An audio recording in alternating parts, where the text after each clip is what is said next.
আসসালামু আলাইকুম, hello everyone, রিকাস lifestyle ব্লগে আপনাদের সবাইকে স্বাগত। নতুন আরেকটি শর্ট ভিডিও নিয়ে আপনাদের সাথে চলে আসছি। তো সেদিন সন্ধ্যাবেলা আম্মু ভ্যাসন দিয়ে যেন কী করছিল, তো লেফট ওভার যতটুকু ফ্যাশনের ব্যাটার ছিল, তো আমি বললাম যে আম্মু এর ভিতরে কিছু সবজি দিয়ে একটু পকোড়ার সিস্টেম বানিয়ে দেয়, বিকেলে নাস্তা হয়ে যাবে আর খেতেও খুব ভালো লাগবে। তো ঘরোয়া যে সবজিগুলো ঘরেই ছিল সেগুলো দিয়েই আম্মু পাকোড়াটা তৈরি করেছে, যেমন পাতাকপি, গাজর, আলু কুচি, তারপর হচ্ছে পেঁয়াজ কুচি, কাঁচামরিচ, ধনেপাতা, সামান্য ভাজা জিরার গুঁড়া, মরিচের গুঁড়া, তারপর হচ্ছে অল্প একটু হলুদের গুঁড়া, লবণ, সব কিছু একত্রিত দিয়ে মিক্সিং করে তারপরে এই পাকোড়াটা বানাবে। আর হচ্ছে এখানে এখানে আম্মু বললো যে কোনো ডিম দেওয়া যাবে না, কারণ ডিমটা হচ্ছে একটু ফ্লপিনেস আনে সব জিনিসেই।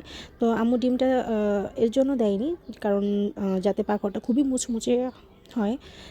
তো সন্ধ্যাবেলা সবারই একটু চটপটা সিস্টেম নাস্তা করতে ভালো লাগে, তো এটা হচ্ছে আম্মুর কাছে সব মানে প্রত্যেকটা দিনই একটা বায়না থাকে আমাদের যে আম্মু কিছু তৈরি করো।